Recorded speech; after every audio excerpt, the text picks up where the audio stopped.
Hello everyone and welcome to Spring 2020 Chemistry classes at Lakeshore Technical College. This video is meant to be an overview of the course requirements and tips and ideas and rules on how to be successful for this class. So if you access your Blackboard home page, it should look like this. You should have a list of your courses on the appropriate semester. For your purposes, only two of them are going to show up, only actually one of them, specifically depending on what class you enrolled for. For this course overview, this video is meant to serve the students who are enrolled in the face-to-face course that meets on Tuesdays and Thursdays, and as well as the hybrid course that only meets on Wednesdays. Just as a note of caution, the hybrid course means that all the lectures are meant to be viewed online. For the Wednesday hybrid class, the only time that I will be doing any form of lecturing will be the last 30 minutes of class, as stated in the course schedule when you sign up for that course. Okay? FYI, if you wish to come to any lectures previous to your class, you can come and attend the Tuesdays 9 to noon lectures, which are face-to-face. Okay, so I'm just gonna enter one of the chemistry course sites. In this case, it's the course site for the face-to-face section. For your purposes, regardless whether you are in the hybrid or the face-to-face course, your course setup is gonna look similar. You're gonna have the syllabus tab, the learning plans tab, My Grades, and email tab. Those are the only important things for you to know about. My Grades is obviously going to be how you're going to track the points that you accumulate during the semester. Email tab is if you wish to send an email to me or to Brandon, who is in this case, our supplemental instructor, or to any of your classmates. Okay, and obviously the syllabus and the learning plans. The learning plans are divided by week, and the syllabus obviously is the document that tells you everything that is to know about this course. So I'm going to enter the syllabus tab, and your syllabus should look like this. Should tell you a bunch of stuff, including the prerequisites. And I'm going to jump right away to the course grading information, because a lot of you are probably in this case worried and concerned about how do I pass this course. So the magic number for all of you, regardless of the course that you enrolled in, is 372 points. Once you have hit 372 points, that means you already got a C for this course, which is the minimum requirement for you to be able to take the next continuation course for the nursing program or any of the other programs, which is General A&P. If you are taking this course from a different institution, you need to make sure that you check with your institution to make sure that to be aware of what grade you actually need to move on to the next course sequence. Okay, so 372 is the key here. How do I get to 372? You have exams, you have lab activities, you have lab reports, homework, and quizzes. There are 7 total exams. The 6 lecture exams need to be taken at any of LTC's testing centers. That's in Cleveland, Manitowoc, and Sheboygan campus.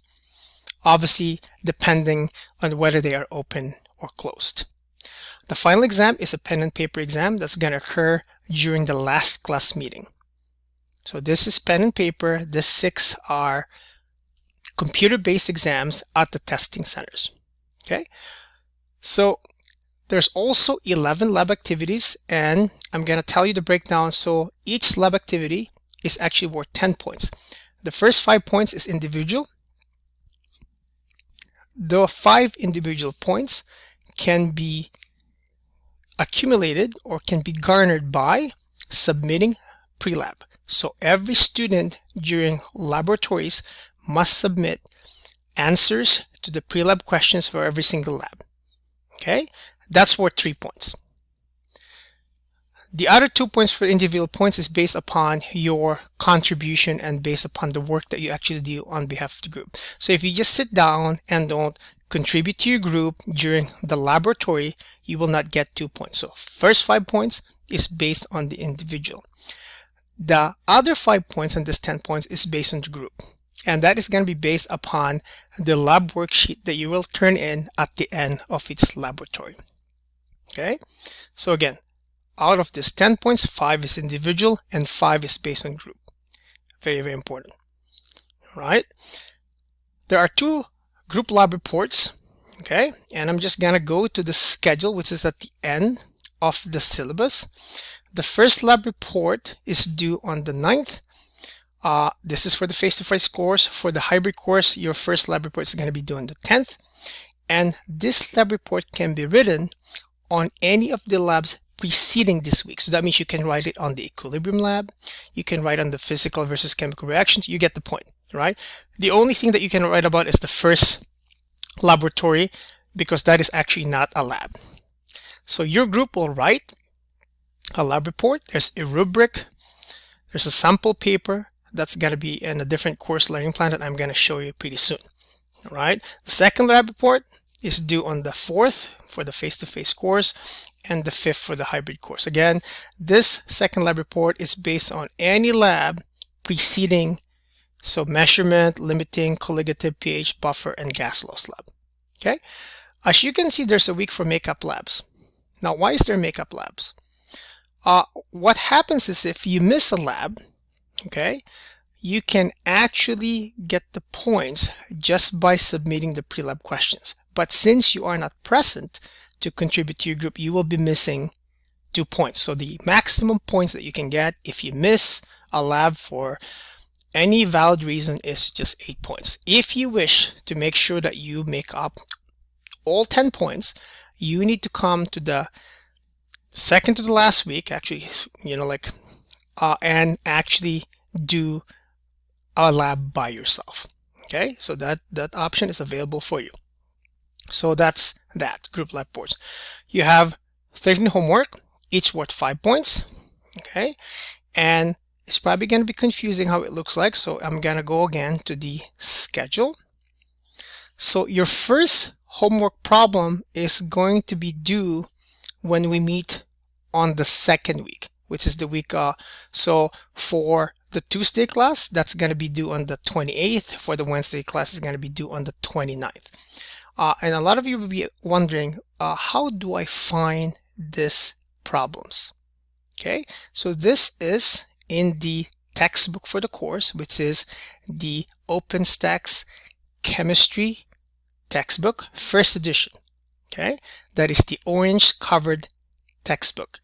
You cannot access this online because the textbook online is actually the second edition. So the numbers is not going to coincide perfectly with the second edition. All right. So how do you get to 1.12? So what you do is you go to your first edition OpenStax Chemistry textbook. You are going to go at the end of chapter 1. That's where the 1 comes from.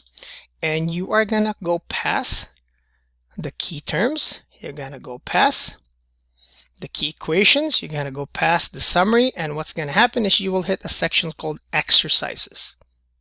Okay. If I go back to the syllabus, you can see that the first homework problem is 1.1 and parenthesis 2. So 1.12 is, as you can see, it's going to be 1.1 exercises number 2. So that's actually how you find. So this is the first question for your first homework.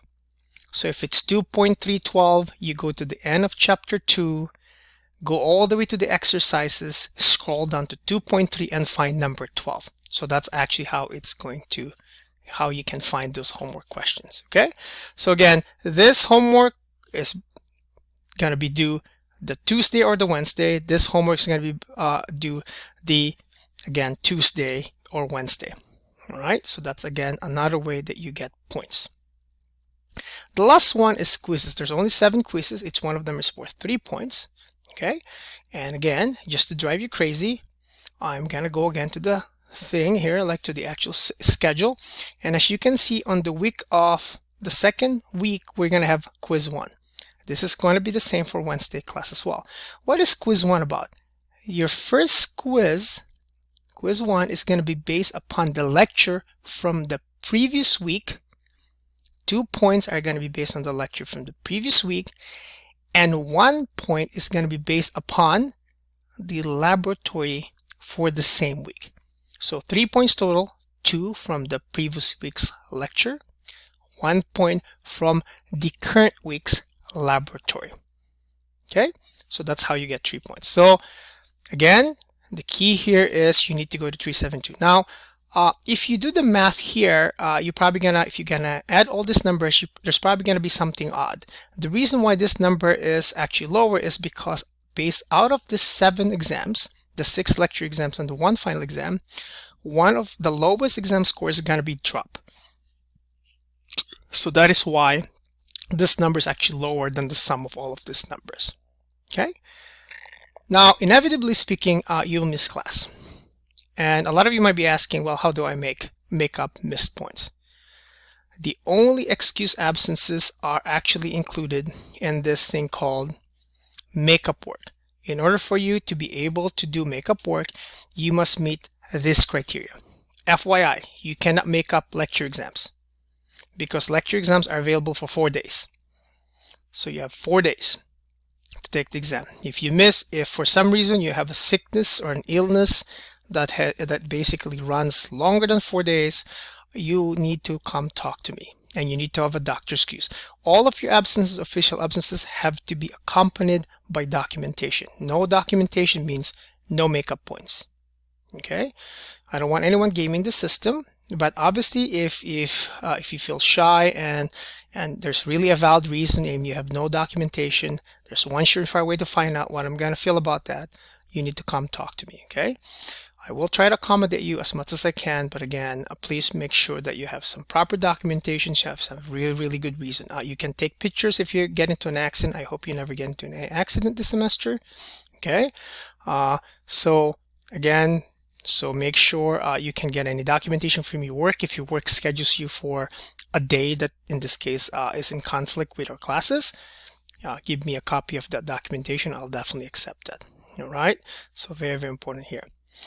So again, this is actually how you get, so again, lecture exams, lab activities, group lab reports, homework, quizzes. For your purpose, I want you to make sure that you actually print this last page of the syllabus. And you can actually download the syllabus by clicking on this blue colored link up on top and just print the last page. And that way you actually know what is due for every specific week. Okay, so again, very important here. So now I'm going to go to learning plans, just to switch a little bit here. For you, the very important learning plans is actually course resources. There's going to be a learning plan that will post the answers to all of your worksheets and your homework questions. Obviously, there's going to be a learning plan for every specific week.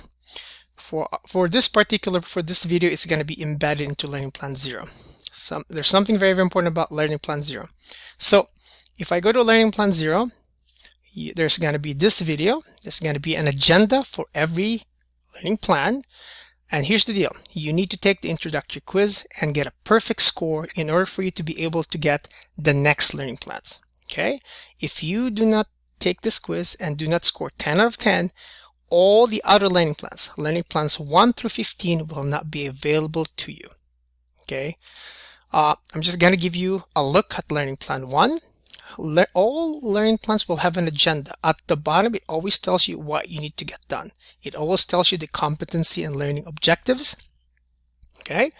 It always tells you what you need to do before class, during class, outside class, what you need to bring for the next meeting. There's always PowerPoint slides, subatomic particles and nuclide symbol. There's always going to be a worksheet. You need to make sure that you try to answer the worksheet using the PowerPoint slide and subatomic and the corresponding PowerPoint slides and the actual videos, and then you need to bring that copy to the lecture coinciding with that week. All right, so make sure you read through the learning plan agenda. The other last thing that I'm going to talk about is this course resources page. It actually has your textbook, okay, where you can actually find your homework problems. You have your exam reference sheet and your OUPAC table of elements, which you can use during all of your exams. Make sure it's clean. You cannot have any handwriting in them for your exams. And obviously there's going to be a schedule for the testing centers. There's also rubrics for your lab report.